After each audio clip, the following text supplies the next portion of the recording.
اور جس عیش و نشاط میں تھے اس سے ان کو نکلوا دیا۔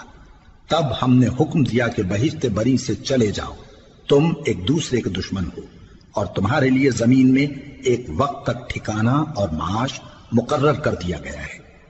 پھر آدم نے اپنے پروردگار سے کچھ کلمات سیکھے اور معافی مانگی تو اس نے ان کا قصور معاف کر دیا۔ بے شک وہ معاف کرنے والا ہے، بڑا مہربان ہے۔